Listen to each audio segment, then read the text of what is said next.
तो तुम वेट कर ले, 2-3 दिन और सभी लोग को तेरे को प्रेजेंटेशन वीडियो दिख रहा होगा, ठीक है। एक यूआईडीआई का अनुराग मैं स्टार्ट कर रहा हूँ क्योंकि टाइम नहीं है ना यार। सर आप स्टार्ट करो, अनुराग मैं मैं, कर रहा हूँ। हाँ हाँ। अब बेसिकली यूआईडीआई का आर्किटेक्चर ये है कि देखिए हमारे पास डिफरेंट रजिस्ट्रार हैं और रजिस्ट्रार के अंडर में एनरोलमेंट क्लाइंट होते हैं, ठीक है। और हम सभी लोग जो है यूआईडीआई के सर्वर से कनेक्टेड हैं। आप जितना भी एनरोलमेंट अपडेट करते हैं, सीएससी बीसी वाले आप लोग एनरोलमेंट तो करते नहीं, सॉरी, आप लोग खाली अपडेट ही करते हैं। तो साइड में वो सारा का स्क्रीन सारा पे कहाँ पे जाता है, यूआईडीआई के सर्वर पे जाकर के स्टोर होता है। तुम ऐसा करो, इन्हें ना लेवा ये गाइडलाइन आप लोग थोड़ी देख लीजिए, समझ लीजिए, वैसे तो आप लोग करते ही हैं, आज साथ ही साथ समझ लीजिए कि डेमोग्राफिक अपडेट एक होता है और एक होता है बायोमेट्रिक अपडेट। और कुछ होते हैं proof of document. Demographic update क्या होते हैं, नाम, date of birth, gender, address, mobile number और ईमेल आईडी, ठीक है। और बायोमेट्रिक अपडेट क्या होते हैं, आपकी 10 फिंगर, दोनों आइरिस और आपका फोटोग्राफ। इसमें आप जो दोनों काम करते हैं, डेमोग्राफिक और बायोमेट्रिक, इसके लिए आपको क्या चाहिए होते हैं, प्रूफ ऑफ डॉक्यूमेंट। तो वो क्या क्या होते हैं, उसमें पीओआई होता है, proof of identity, POA proof of address, proof of relation और डेट ऑफ बर्थ का प्रूफ। जो कि डॉक्यूमेंट, इन डॉक्यूमेंट के बिना आप किसी से भी किसी का भी डेमोग्राफिक और बायोमेट्रिक अपडेट नहीं करेंगे। कोई भी फ्रॉडलेंट डॉक्यूमेंट अगर आपके पास लेकर के आता है तो आपको ध्यान देना है कि भैया ये चेक करिए कि डॉक्यूमेंट सही है। कोई भी दोस्ती यारी में कोई भी करप्शन का केस ना बनाइए और किसी से भी गलत किसी का भी अपडेट मत करिएगा। गाइडलाइन क्या है वेरिफिकेशन की, हमेशा ओरिजिनल डॉक्यूमेंट लेने हैं। ठीक डॉक्यूमेंट है, अगर एज इसको पर चालू अप्रूव्ड करेंगे लिस्ट तो लेना है। आप लोग क्या काम करना है, ठीक, यूआईडीआई की साइट पे बस जाया 5 करिए मिनट के टाइम टू काम के टाइम। लिए इसको अब बंद कर वहां पर देंगे। डॉक्यूमेंट की लिस्ट को डाउनलोड क्या करिए। और डाउनलोड करने के बाद आपको क्या करना है, उसको देखना है कि क्या लिस्ट कुछ अपडेट हुई है कि नहीं हुई है। जो डॉक्यूमेंट जो डॉक्यूमेंट आधार नंबर है वहां तुम्हारे पर पास? है, आपको उन्हीं डॉक्यूमेंट्स को यूज करना है और उसके अलावा कोई और डॉक्यूमेंट को नहीं लेना है, ठीक है। हेलो, राकेश जी बात कर रहे हैं? क्या वेरीफायर के नंबर क्या था तुम्हारा लिखवा के जो गई थी पे? वेरीफायर अगर आप लोग के यहाँ बैठता है तो आप लोग को एक ध्यान देना होगा कि भैया वेरीफायर ठीक दिन भर बैठे और डॉक्यूमेंट्स को वेरीफाई करे। ऐसा ना हो कि दिन भर वो घूम करके कहीं चला आता है, डॉक्यूमेंट्स वगैरह देखता नहीं है, बीच बीच में वेरीफाई कर देता है और बहुत से केसेस को वेरीफाई नहीं करता है। तो वेरीफायर को अपना रोल देखना होगा, सही से निभाना होगा। स्क्रीन पर आप लोग को एक यूआईडीआई का स्टैंडर्ड सर्टिफिकेट दिख रहा होगा। अनुराग, विजिबल है आपको ये? विजिबल है सर। ठीक है, सर ये एक काम कर स्टैंडर्ड। सकते हैं, थोड़ा सा स्क्रीन को हम लार्ज अच्छा करके कर दें सर। अच्छा, मैं लार्ज कर रहा हूँ, देखना कि लैग ना करने लगे। लार्ज करते ही शायद ये पीछे होने लगता है और वॉइस कहीं आगे भागती है फिर। मैंने बड़ा कर दिया, अभी हो जाएगा ये। ठीक है सर। हाँ मैंने कर ठीक है दिया, अभी ठीक है, होगा। वैसे सबको सर सब हाँ नोन है सर इस ठीक फॉर्मेट से। है, स्टैंडर्ड सर्टिफिकेट यही है कि भाई आप लोग यूआईडीआई की साइट पे जाते होंगे, अब वहाँ पे आपको जो है वैलिड डॉक्यूमेंट लिस्ट के साथ एक स्टैंडर्ड सर्टिफिकेट भी दिखता है और उसका भरा भरा एक सैंपल भी मिलता है। इसमें आप लोग को तीन चीज बहुत ध्यान रखनी है। पहली, सबसे टॉप पे राइट हैंड साइड पे डेट भरनी ही भरनी है। और जो इस केयर ऑफ है, केयर ऑफ का कॉलम जरूर से भरवाना है। साथ ही साथ इसमें चेकलिस्ट होते हैं, जो बॉक्स होते हैं उनको जो है टिक करवाना करवाना है। और साथ साथ जो आपका सर्टिफायर है, ठीक है, वो कौन होना चाहिए, वो सबसे नीचे देखेंगे तो आपको बॉटम में लेफ्ट साइड पे दिख रहा है, certified should be one of the authority listed here. तो जो इन अथॉरिटी का जो लेफ्ट साइड में, लोअर बिलो लेफ्ट साइड में जिनका नाम लिखा है, केवल वही सर्टिफायर हो सकते हैं। उनके अलावा किसी और से सर्टिफाई नहीं करना है और कोई भी फ्रॉडलेंट एक्टिविटी नहीं करनी है। किसी का फर्जी जो है स्टैम्प बनवा लिया और वो स्टैम्प बनवा करके उन स्टैम्प से जो है कई सारे डॉक्यूमेंट बनवाए, स्टैंडर्ड सर्टिफिकेट पे लोगों का सर्टिफाई किया और फर्जी लोगों का जो है आधार क्रिएट करा दिया। ऐसी कोई भी एक्टिविटी में इंडल्ज मत हो जाइएगा। ऐसे बहुत सारे केस आते हैं और सबसे पहले ऑपरेटर ही पकड़ा जाता है। तो ऐसा काम बिल्कुल भी मत कीजिएगा कि गलत सर्टिफिकेशन कराएं, गलत सर्टिफाई कराएं, फर्जी स्टैम्प से जो कि डॉक्यूमेंट बनवाएं। ये काम मत यार करिएगा। मीटिंग चल रही है अभी तो ना। क्यों रिजेक्ट हो जाता है? रिजेक्ट होने का एक सिर्फ और सिर्फ एक ही रीजन है, जो स्टैंडर्ड सर्टिफिकेट आपसे लोग भरवा के लाते हैं उसमें आप देखिएगा क्रॉस सिग्नेचर जो होता है वो क्रॉस सिग्नेचर या तो गलत कर देता है, या स्टैम्प जो मारता है वो मुंह पे मार देता है, ठीक है। मुंह पे नहीं लगानी है रेस्टोरेंट के ऊपर, मुंह के ऊपर, ठीक है। वो स्टैंडर्ड फॉर्मेट पे लेकर ना आता है, कुछ भी गलत फॉर्मेट लेके चला आता है। या आपका जो सर्टिफायर है, जो इशूअर है, वही गलत है। वही जो मैंने भी बताया, जो इशूअर जो सर्टिफायर जिनके नाम दिए हुए हैं आपके स्टैंडर्ड सर्टिफिकेट में, केवल उन्हीं से कराना है, ठीक है। रेसिडेंट का थंब और सिग्नेचर बहुत जरूरी है। अगर सिग्नेचर नहीं करते हो तो थंब लगाएं। सर्टिफायर की डिटेल मिसिंग नहीं होनी चाहिए, इनकरेक्ट नहीं होनी चाहिए। और पुअर क्वालिटी का स्टैंप नहीं होना चाहिए। ये नहीं चाहिए एकदम धुंधला पानी मिला हुआ स्टैंप लगवा लिया, इन कारणों से आपका रिजेक्ट हो जाता है। अब आ जाते हैं मेन चीज जिसके कारण ये ट्रेनिंग हो रही है, और उसी कारण से हम लोग एक आज कनेक्टेड भी हैं। इसको बहुत ध्यान से सुनिएगा। आप लोग को स्क्रीन पर जो है दिख रहा होगा एक स्टैंडर्ड एक फॉर्मेट, इसको कहते हैं self declaration for date of birth updation. होता क्या था कि पहले आप लोग के पास लोग आते थे जिनको अपनी डेट ऑफ बर्थ अपडेट करानी थी, ठीक है। तो होता क्या था, आप उनकी डेट ऑफ बर्थ अपडेट भी करा देते थे और वो अपडेट होकर के आ भी जाती थी। सपोज उन्होंने पैन कार्ड पे कराई और अपडेट होकर के आ गई, बहुत बढ़िया। होता क्या था, उसके बाद भी कई लोग यहाँ रीजनल ऑफिस में आरओ लखनऊ में आते थे और कहते थे कि गलती से मेरा जो है डेट ऑफ बर्थ अपडेट हो गया, सेकंड टाइम भी गलत हो गया। कहते थे ऑपरेटर ने गलत कर दिया, या कहते थे कि मैंने ही गलत करवा दिया। तो देखिए उस केस में क्या होता है, एक नई चीज निकल आई है, ठीक है, एक नया चीज आया है। वो क्या है, सेल्फ डिक्लेरेशन। भैया जो आप बात कर रहे हैं प्लीज अपनी बात बाद में कर लीजिएगा, नहीं तो आप मीटिंग से बाहर चले जाइए और बाहर जाके बात करिए, ठीक है। इसको कहते हैं self declaration for date of birth update. अब यहाँ पे क्या है कि जिन लोगों का date of birth already update हो चुका है, ठीक है, वो भी आपके पास आकर के डेट ऑफ बर्थ अपडेट करा सकते हैं। इसको बहुत ध्यान सुनिएगा। इसके लिए आपके पास क्या होना चाहिए, इसके लिए आपके पास होना चाहिए एक तो सेल्फ डिक्लेरेशन जो कि आपकी स्क्रीन पर आपको विजिबल होगा, ठीक है, और आपको जो डेट ऑफ बर्थ का प्रूफ है उसके लिए बर्थ सर्टिफिकेट ही चाहिए, और कोई हाँ सर एक सेकंड, ये हाँ मनोज हाँ कुमार जी अपना म्यूट कर लीजिए भाई। अगर आपको बात ही करनी है तो आप यहाँ से डिस्कनेक्ट हो जाइए। मनोज कुमार, मनोज इसको सुन लीजिए, बहुत इंपॉर्टेंट पॉइंट है ये। सभी लोग इसको सुन लें। देखिए मेन पॉइंट एक ये वाला है और एक एईपीएस का, बाकी आप लोग सारी चीजें करते हैं, बाकी आप सब सारी चीजें पता है, ठीक है। अनुराग स्टार्ट करें क्या? ठीक है अनुराग। हाँ मैं ही कह रहा था कि जैसे आप लोग के पास डेट ऑफ बर्थ के लिए अपडेशन के लिए लोग आते हैं, ठीक है, तो एक बार तो उनका हो जाता है, ठीक है।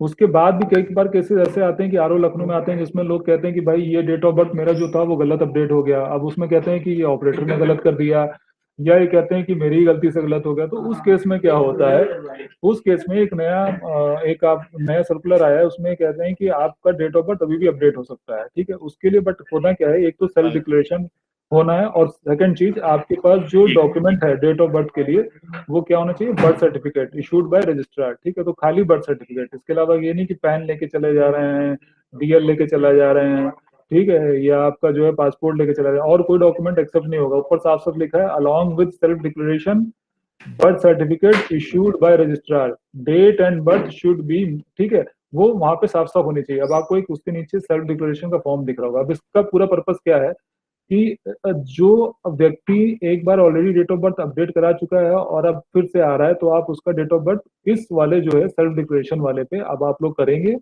साथ ही साथ उससे क्या लेंगे, आप उसका सेल्फ डिक्लेरेशन लेंगे, उससे भरवाएंगे, और आपको क्या करना होगा, जो बर्थ सर्टिफिकेट है और सेल्फ डिक्लेरेशन का जो दोनों का फॉर्म है उनको आपको स्कैन करना होगा एक साथ। इनको स्कैन करने के साथ साथ आपको जो है self declaration, EID slip, birth certificate जो कि वो लेकर के आए होंगे, जिसको किसी रजिस्ट्रार ने दिया होगा, वो आपको मेल करना होगा lucknow.special@uidi.net.in। किसके लिए, प्रोसेसिंग करने के लिए, फर्दर प्रोसेसिंग के लिए। अब क्या होगा, मान लीजिए जब किसी व्यक्ति ने इस वाले तरीके से भी अपडेट करा लिया और फिर आपके पास आ जाता है कि डेट ऑफ बर्थ अपडेट करिए, तो भैया उनसे कहिएगा अब अपडेट नहीं हो सकता, क्योंकि आपने अपने सेल्फ डिक्लेरेशन फॉर्म पे खुद ही ये लिख दिया है, ठीक है, कि ये मैं अपनी जो है स्वीकृत करवा रहा हूँ इसको, ठीक है। तो कहने का मतलब ये है, ये उनके लिए फायदेमंद होगा जो आपके यहाँ कई लोग ऐसे आते होंगे जो कि जिनका एक बार हो जाता होगा डीओबी अपडेट, वो फिर वो चले आते होंगे कुछ ना कुछ रीजन बता कर कि आप ही ने भैया गलत कर दिया था या मेरी गलती से हो गया था। तो ये एक लास्ट चांस है, आप इसको लास्ट चांस मान सकते हो, ये लास्ट चांस है। इसके बाद उसको चांस नहीं मिलेगा, इसके बाद कोई भी रेसिडेंट नहीं करा पाएगा। तो अगर वो ये तरीका ऑप्ट कर रहा है, तो ये तरीका ऑप्ट करके वो एक लास्ट बार lucknow.special पे डाल करके आपके पास आकर के अपना जो है डेट ऑफ बर्थ आखिरी बार लाइफ में अपडेट करा सकता है, चाहे किसी भी रीजन से करा रहा हो। एनरोलमेंट रिलेटेड कुछ गाइडलाइन है, एक तो एनरोलमेंट रिलेटेड है और एक आईसी रिलेटेड है। एनरोलमेंट रिलेटेड क्या होता है, एक तो जीपीएस सिंक हमेशा करना है, बिना जीपीएस सिंक के कहीं डिवाइस लेके नहीं जाना है, ठीक है। बिना जीपीएस सिंक करे डिवाइस लेके जाते हैं तो क्या होगा, ब्लैक लिस्टिंग हो जाएगी। Operator sync with actual address, मतलब ऑपरेटर सिंक जब भी आप कर रहे हैं तो एक्चुअल एड्रेस से करेंगे, ये नहीं कि फर्जी कोई फेक एड्रेस उठा करके डाल दिया, ये काम नहीं करना है। मशीन को अपनी प्रेमाइसिस से आप बाहर नहीं ले सकते विदाउट परमिशन ऑफ यूआईडीआई। अब ऐसा नहीं कर सकते कि उठा करके मशीन इधर उधर ले जा रहे हैं, दिन भर चलाया, कहीं भी बैठ करके बनाया, ओवर चार्जिंग करी, एक्स्ट्रा चार्ज किया, तो भैया ये इसकी कंप्लेंट आ जाती है और इसकी रेसिडेंट खुद ही कंप्लेंट कर देता है। जब उसकी बैकएंड टीम कॉलिंग करती है ईआईडी पे, तो इफ फाउंड गिल्टी आपको जो है ब्लैकलिस्ट कर दिया जाएगा। किसी भी अनऑथराइज पर्सन को अपना सिस्टम नहीं देना, ये बहुत जरूरी चीज है, बताना भी चाह रहा था कि आजकल क्या हो रहा है कि बहुत अनऑथराइज लोगों को भी सिस्टम उठा कर दे देते हैं। तो कोई भी जिसको आप नहीं जानते हो, जिस आपके पास, उसको आपको अपना सिस्टम नहीं देना है। ठीक है, एनीडेस्क बंद हो चुका है, एनीडेस्क अब नहीं चलता है, तो ये कहना छोड़ दीजिए कि एनीडेस्क पे सिस्टम ले ले कोई। ठीक है, और खाली वेबएक्स, जिस पर हम लोग अभी कर भी रहे हैं, सिस्को के वेबएक्स का लिंक आपके पास जो है टेक सपोर्ट से पहले एक मेल आएगी और वो वही आपका सिस्टम जो है वेबएक्स पे लेगा। उस अदर देन दैट आपको अपना सिस्टम कहीं पर भी नहीं देना है। ठीक है, और timely migration of client as per UIDAI guideline, तो जितने भी यूआईडीआई के नोटिफिकेशन होते रहते हैं, उसके हिसाब से अपने जो क्लाइंट को जो है अपडेट कराना करते रहना है उनको। ठीक है, आईसी रिलेटेड क्या है, आईसी रिलेटेड कुछ चीजें हैं कि भाई आप लोग, हम भी जब कई बार आप लोग के सेंटर में जाते हैं तो देखते हैं कि बाहर कुछ भी आईसी की चीजें लगी नहीं होती, ना तो चार्जेस लगे होते हैं, ठीक है, ना लिस्ट ऑफ सपोर्टिंग डॉक्यूमेंट लगे होते हैं, ना ग्रीवांस सेल का वहां पर नंबर लगा होता है, अनऑथराइज्ड वे है, मैं उस फाइल को नहीं छूऊंगा। और वो आपने कोई कॉपी किया, आप कोई उसको भी पेस्ट कराइए, करेक्ट कराइए, ठीक है। बाइफरकेशन नहीं होता है वहाँ पे, अपडेट का कितना है। ठीक है, तो अब चूंकि आप लोग तो अपडेट ही करते हैं, आप लोग डेमोग्राफिक अपडेट करते हैं, तो वो सारी डिटेल आपको अपने सेंटर के बाहर लगा के रखनी है। और ऐसा नहीं कि कोई वहां पे जब इंस्पेक्शन के लिए पहुंचा तो उस समय वहां लगा दिया, बाद में फिर फाड़ दिया उसको। ठीक है, कभी भी सरप्राइज विजिट होगी तो वहां पे वो मिलना चाहिए, तो वहां पे होर्डिंग प्रॉपर लगी होनी चाहिए, चार्जेस की, सपोर्टिंग डॉक्यूमेंट जो कि पीओए, पीओआई, डीओबी और पीओआर है, हमेशा वहाँ लगनी चाहिए। साथ ही साथ 1947 का नंबर भी डिस्प्ले होना चाहिए सेंटर के बाद।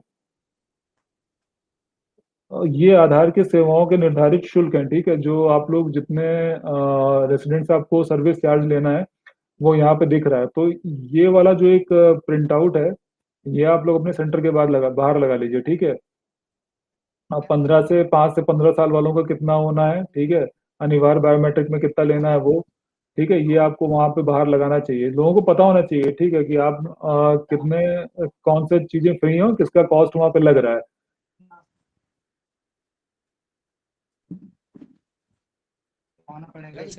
अच्छा, दो चीजें थी, एक तो चूंकि आप लोग सीएससी बीसी वाले हैं, बिजनेस करस्पॉन्डेंट है, बैंक के लिए आप लोग बिजनेस भी लेकर के आते हैं। ठीक है, तो दो तरह के काम होते हैं, एक तो दो तरह के पेमेंट आप बोल सकते हैं, एक तो आधार पेमेंट ब्रिज है, एपीबी, और एक है एईपीएस, आधार एनेबल्ड पेमेंट सिस्टम। ठीक है, तो इसका बहुत ज्यादा टेक्निकल आप लोग को समझना नहीं है, बट इतना एक चीज समझ के रखिएगा एपीबी में, कि जितना भी इलेक्ट्रॉनिक बेनिफिट ट्रांसफर होता है, ठीक है, जो कि पैसा बैंक में जाता है किसी भी बेनिफिशियरी की, ठीक है, उसके यूआईडी नंबर पर, है ना, उस वो हमारा किसके थ्रू होता है, आधार पेमेंट ब्रिज के थ्रू होता है। ठीक है, और दूसरा आता है एईपीएस।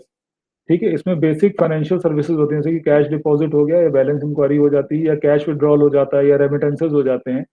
ठीक है, ये कहाँ पे हो सकता है, किसी भी लो कॉस्ट डिवाइसेस पे हो सकता है, जैसे कि माइक्रो एटीएम्स में हो गया, ठीक है, जो कि बीसीज मेंटेन करते हैं। तो कहने का मतलब है यहाँ पे जो एपीबी और एईपीएस के जो सर्विस आप लोग देते हो, इस पे फ्रॉड होने से बहुत बचाना है।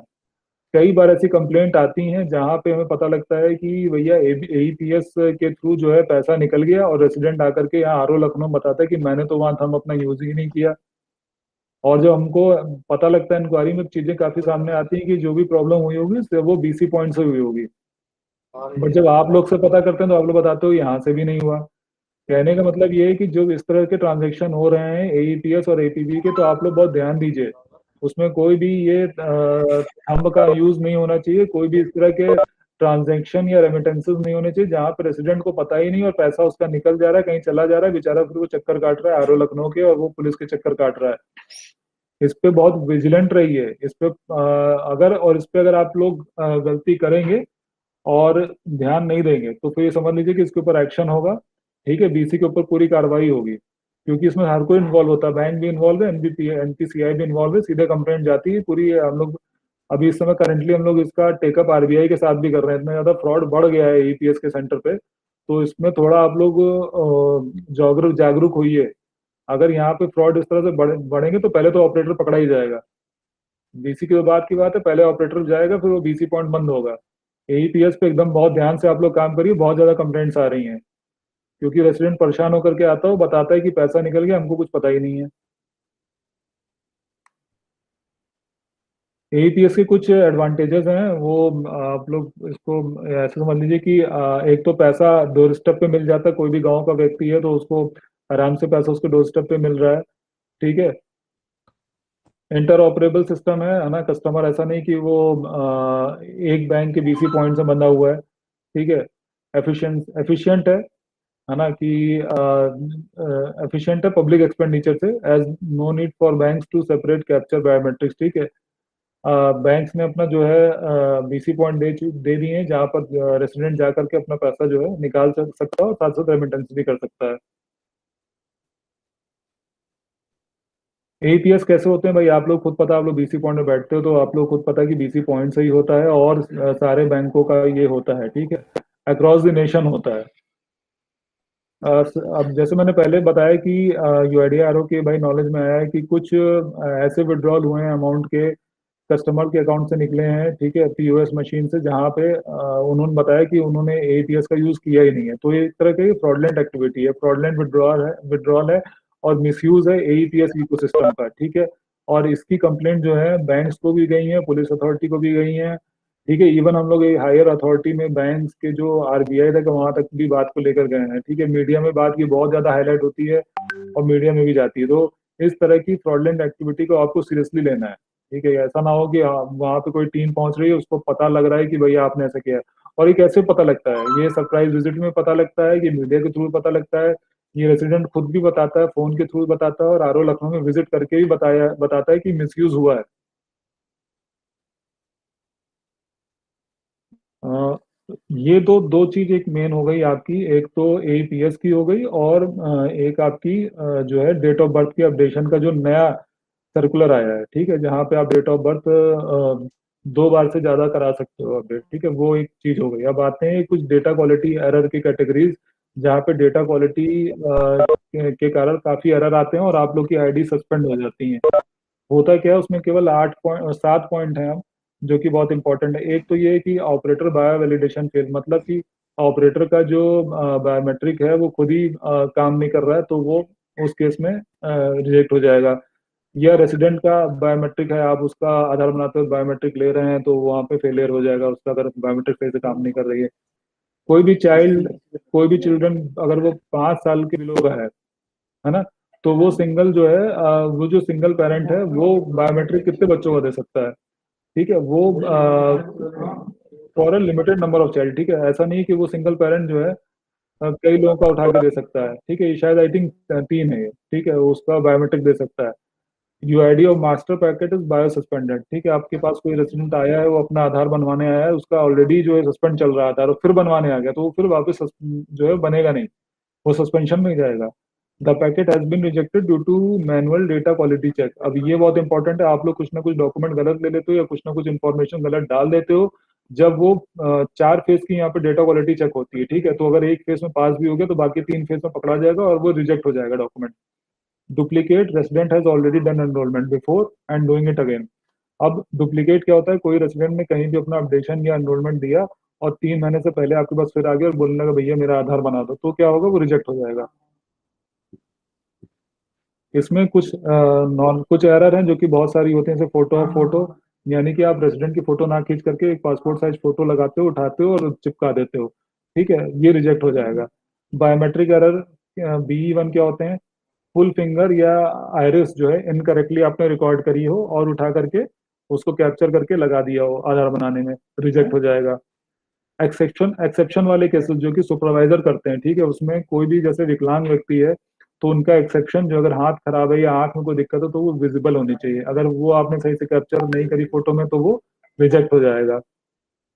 अनपार्लियामेंट्री या अब्यूजिव लैंग्वेज, मतलब कि कोई भी आधार में किसी के नाम, आधार में नाम में आगे पीछे गाली गलौज लिख दोगे तो वो रिजेक्ट हो जाएगा।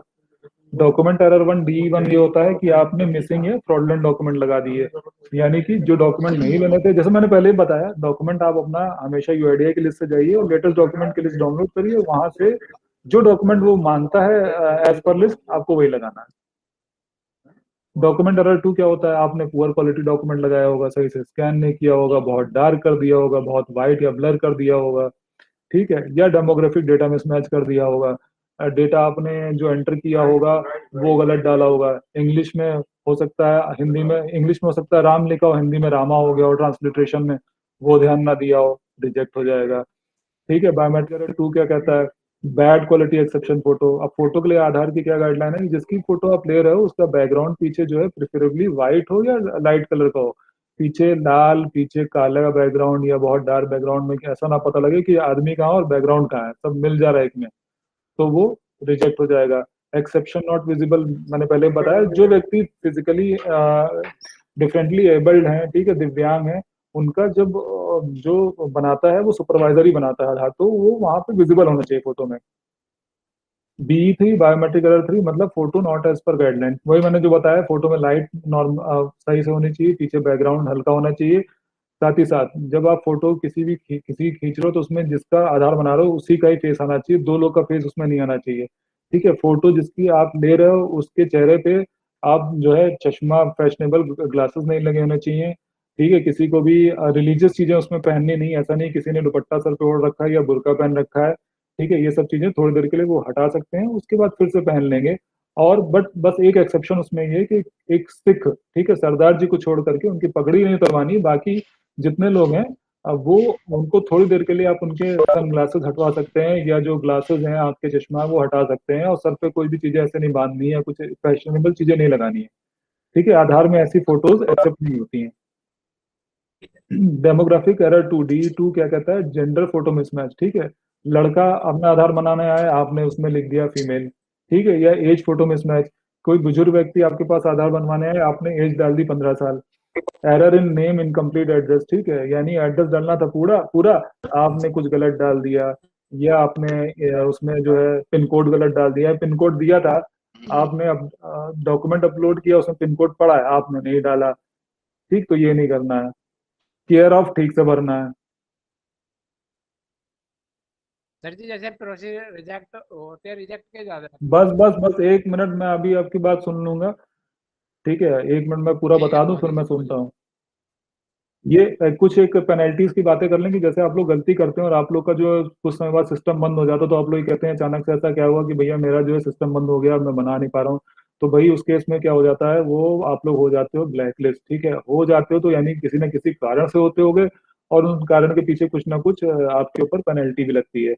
ठीक है, तो वो क्या होता है, वेरियस डिफिशियंसीज एंड फाइनेंशियल डिसइंसेंटिव्स या एडमिनिस्ट्रेटिव एक्शन। ठीक है, तो उसमें क्या होता है, कुछ ना कुछ आपके ऊपर पेनल्टी लगाई जाती है। अब जैसे एक क्राइटेरिया ये है कि packet to be consider for assessing deficiency. ठीक है, तो उसमें एक रिवाइज क्राइटेरिया ये है कि जितने भी न्यू एनरोलमेंट अपडेट पैकेट है, ठीक है, to be consider for calculating deficiency, capping on penalty छोड़ दिए, मैक्सिमम पेनल्टी।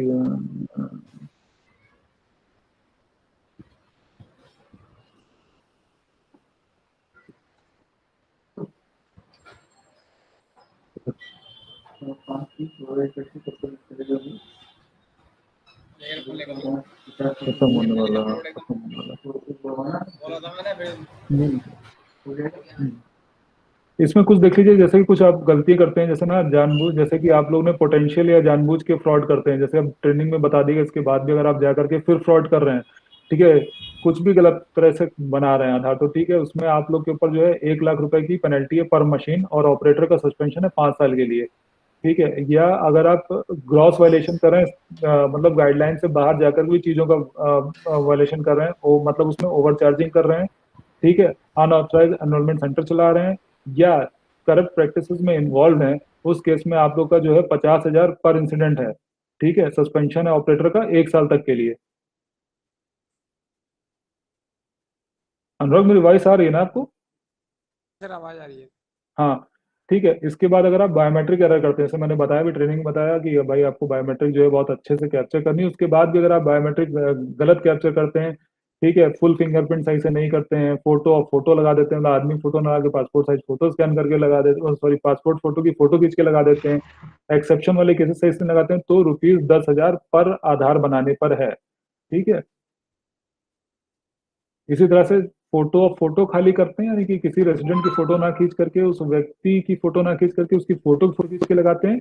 देन क्या होता है, अगर ऐसे आप डिफरेंट, हमने बाइफरकेट किया है, एक या एक से ज्यादा केसेस के लिए सस्पेंशन 1 साल के लिए है। ठीक है, 5 या उससे 1 से लेके 5 केसेस तक के लिए 1 साल का सस्पेंशन है, और 5 या उससे ऊपर केसेस के लिए 5 साल का सस्पेंशन है, साथ साथ लीगल एक्शन भी है, क्योंकि बताने पर भी गलत किया। डॉक्यूमेंट एरर में आप लोग जानबूझ के फ्रॉडलेंट डॉक्यूमेंट लेते हैं, नकली मोहरें बनवा करके किसी का बना दिया उठा करके आधार किसी ने, ठीक है, या मिसिंग डॉक्यूमेंट लगवाया, ₹10,000 पर आधार बनाने पे है। साथ ही साथ एक्शन ये होगा कि 1 से लेके 5 बार अगर आप ऐसा करते हैं तो सस्पेंशन है आपका 1 साल के लिए, 5 साल है उससे ऊपर करेंगे तो 5 साल के सस्पेंशन। अनपार्लियामेंट्री है, फाउल लैंग्वेज बहुत कम लोग यूज करते हैं, लेकिन अगर कोई ऑपरेटर इसको कर रहा है तो वो जानबूझ के किए हुए केसेस में आता है, उसमें भी सस्पेंशन है 1 साल के लिए और 5 साल के लिए, साथ ही साथ लीगल एक्शन भी। डॉक्यूमेंट एरर करते हैं, यानी गलत पुअर क्वालिटी डॉक्यूमेंट लेते हैं तो 25,000 जो है 25,000 रुपये पर पैकेट की जो है पेनल्टी है, और बायोमेट्रिक एरर करते हैं तब भी सेम यही पेनल्टी है। साथ ही साथ पेनल्टी के साथ साथ जो है लीगल एक्शन भी हो सकता है। डूज एंड डोंट्स क्या है, कोई कभी भी भाई अगर आपके पास कोई आता है तो आप कैसे करप्शन को अवॉइड कर सकते हो। आपको अपनी खुद की आईडी से जो है लॉग इन करना है, किसी और की आईडी से लॉग इन करके कुछ गलत काम नहीं कर लेना है। ठीक है, आप अपना जो है पासवर्ड जो है फ्रिक्वेंटली चेंज करिए। ठीक है, ऑपरेटर सिंक हमेशा करना है, रेगुलरली करना है, जिस जगह से काम करते हैं उसी जगह से करना है, किसी और जगह से नहीं करना है। हमेशा प्रेस्क्राइब डॉक्यूमेंट पीओ के लेना है, कुछ और नहीं लेना है। ठीक है, हमेशा यूआईडी अथॉरिटी को बताना है इन केस अगर आपको ऐसा लगे कोई कुछ गलत काम कर रहा है या आप कहीं गलत उसमें फंस रहे हो। ठीक है, अ, आपको अपना फाइल बैकअप लेना है as per UIDAI enrolment policy. ठीक है, सारा काम हो जाने के बाद आप लोग अपना थंब तो टच कराते ही होगे। ठीक है, तो एंड में अपना सब कुछ करने के बाद आपको अपनी मशीन सही से रख देनी है। ठीक है, जीपीएस कोऑर्डिनेट्स आपको देखने हैं कि प्रॉपरली जब भी सिंक करते हैं तो कैप्चर हो रहे हैं कि नहीं हो रहे हैं। क्या आपको नहीं करना है, कोई भी मशीन टेम्पर नहीं करनी है। ठीक है, कोई भी चीजों की फोटो, मतलब आपको फोटो लेनी, रेसिडेंट की फोटो लेनी, किसी और की फोटो नहीं लेनी है। ठीक है, बड़े किसी बड़े व्यक्ति का बना रहे हैं आधार तो उसको बच्चा नहीं दिखाना है, या मेल को फीमेल नहीं दिखाना है। ठीक है, करेक्ट डॉक्यूमेंट अपलोड करना है, इनकरेक्ट नहीं करना है। ठीक है, अपने आपकी अपनी मोबाइल नंबर और ईमेल आईडी का यूज करके किसी, मतलब अपनी नंबर, ईमेल आईडी और मोबाइल नंबर को आपको किसी दूसरे व्यक्ति को नहीं देना है, मतलब उसको किसी रेजिडेंट को नहीं देना है कि नहीं भैया आप लोग आधार बनवा लो मेरे नंबर पे। Sign for enrolment done by any other operator. ठीक है, एक्सेप्ट फोटोकॉपी और स्कैन डॉक्यूमेंट जो प्रेस्क्राइब्ड है वही लेना है, कुछ और नहीं लेना है।